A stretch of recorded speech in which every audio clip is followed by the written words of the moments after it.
தமாக தலைவர் திரு ஜி.கே. வாசன் அவர்கள் இணைந்திருக்கிறார். சார் வணக்கம்.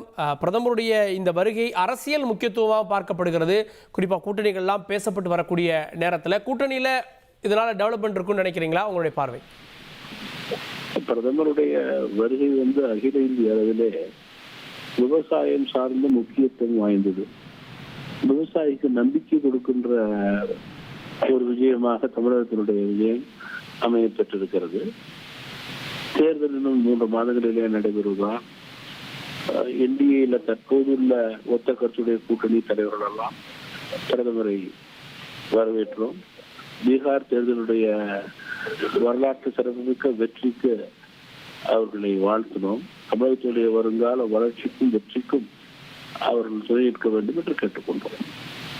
அதே நேரத்தில் இபிஎஸோடு பிரதமர் பேசுவதற்கு வாய்ப்பு இருக்கு, கூட்டணி கட்சிகள்லாம் சந்தித்து பேசக்கூட வாய்ப்பு இருக்கு அப்படின்றாங்க. இதுல கூட்டணியை விரிவாக்குறத பத்தி பேசப்படுமா? நீங்க அது போன்ற நிகழ்வுகள் எல்லாம் நடப்பதாக இருந்தால் நிச்சயமாக அதிகாரப்பூர்வமான அறிவிப்பு வெளிவரும் என்றுதான் நம்புகிறேன். பட் சமீபத்தில் நீங்க கூட இபிஎஸ் அவர்களை சந்திச்சு பேசுனீங்க. இது கூட்டணிக்கான பேச்சுவார்த்தைகள் அப்படின்லாம் சொல்லப்பட்டது. அதனுடைய எக்ஸ்டென்ஷனை அதை பார்க்கலாமா? இல்ல, தேர்தல் நேரம் என்பதால் தேர்தல் காலத்துல கூட்டணி கட்சியினுடைய தமிழகத்துடைய தலைவரை கூட்டணி தலைவர் என்ற முறைகளை பார்க்கும்போது நிச்சயமாக அரசியல் பேசாமல் இருக்க முடியாது, தேர்தல் பேசாமல் இருக்க முடியாது.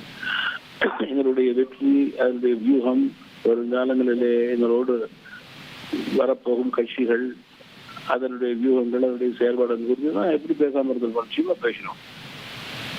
இப்போ பிரதமருடைய எண்ணம் என்னவா இருக்கு? கூட்டணியை விரிவுபடுத்தணும் அப்படின்றதா இருக்கா, இல்லை இந்த கூட்டணி போதுமானதா இருக்கு அப்படின்னு நினைக்கிறாரா?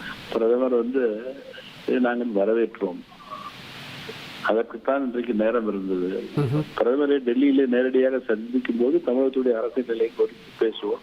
பிரதமரை பொறுத்தவரை உறுதியாக பீகாரை போல தமிழகத்திலும் வெற்றி வாய்ப்பை பெற்றுத்தர வேண்டும் என்ற நம்பிக்கையில் இருக்கிறார் என்று தெரிகிறது. இந்த முயற்சிகள்ல திரு வாசன் அவர்களுக்கும் பங்கு உண்டு. நீங்க நேரடியாக இபிஎஸ் சந்திக்கிறீங்க, பிரதமர் சந்திக்கிறீங்க அப்படின்னு முறையில் கேட்கிறேன்.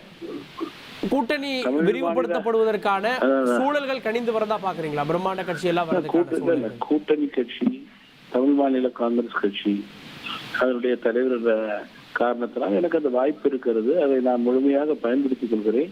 வெற்றியின் வியூகத்திலே தமாகவுடைய பங்கும் உறுதியாக இருக்கும். வரும் காலங்களிலே இன்னும் சில கட்சிகள் சேருவதற்கு பிரகாசமான வாய்ப்பு என்டிஏ கூட்டணிக்கு உண்டு.